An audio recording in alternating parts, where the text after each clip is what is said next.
আসসালামু আলাইকুম দর্শক, সবাই কেমন আছেন? আশা করি ভালো আছেন। দর্শক, বাংলাদেশ ক্রিকেট দলের ব্যাকআপ ক্রিকেটার সর্বশেষ বিপিএল চলাকালীন আমরা একজন ভালো ফিনিশার পেয়েছিলাম, আর এই ফিনিশারটি পাওয়ার মূল কারণটি নিশ্চয়ই আপনাদের মনে আছে।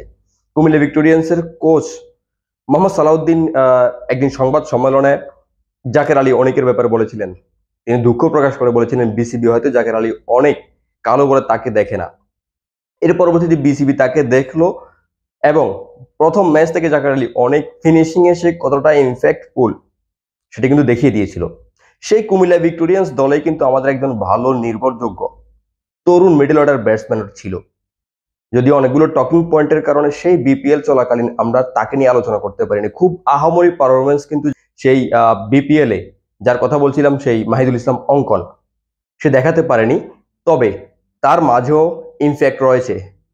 যেমন বিপিএল এর পরিসংখ্যানে যদি আমরা যাই, বিপিএল এ সে কুমিল্লা ভিক্টোরিয়ান্স দলটির কথা যদি বলি, তারকা বহুল দল, ভালো ভালো প্লেয়ারে ভরপুর। সেই দলটিতে সে 7টি ইনিংসে ব্যাটিং করার সুযোগ পেয়েছিল। সেই 7টি ইনিংসে একটি অর্ধশতক দিয়ে শুরু করেছিল। এর পরবর্তীতে সে দুটি কিন্তু 30+ ইনিংস খেলেছিল। আহামরি পারফরমেন্স ছিল না, আবারও বলছি। তার পরবর্তীতে কিন্তু এবার ডিপিএল আসর শুরু হলো। এই ডিপিএল আসরের শুরুতেই কিন্তু মোহামেডানের হয়ে অর্ধশতক দিয়ে শুরু করেছে। এর পরবর্তীতে এক ম্যাচে 5 রান করে আউট হয়েছে। তার পরবর্তীতে টানা 5টি ইনিংসে একটি শুধু 59 রানের ইনিংস ছিল, আর তার সাথে 4টি ছিল 70+ ইনিংস। তার মধ্যে একটি 94 রানের ইনিংস ছিল, অর্থাৎ 6 রানের জন্য শতক মিস করেছিল মাহিদুল ইসলাম অঙ্কন। সেই মাহিদুল ইসলাম অঙ্কন মাঝখানে আবার কিন্তু 4টি ইনিংসেই ব্যর্থ হয়েছিল, 2 অঙ্কের ঘরে পৌঁছতে পারেনি। আজকের ম্যাচে মোহামেডান স্পোর্টিং ক্লাবের হয়ে শতক হাঁকালো এই আসরে প্রথমবারের মতো। সেই শতকের সুবাদে কিন্তু শেখ জামাল ধানমন্ডি ক্লাবের বিপক্ষে ডিপিএল এর সুপার লিগে এসে শুরুতে অসাধারণ একটি জয় পেয়েছে ঢাকা মোহামেডান স্পোর্টিং ক্লাব।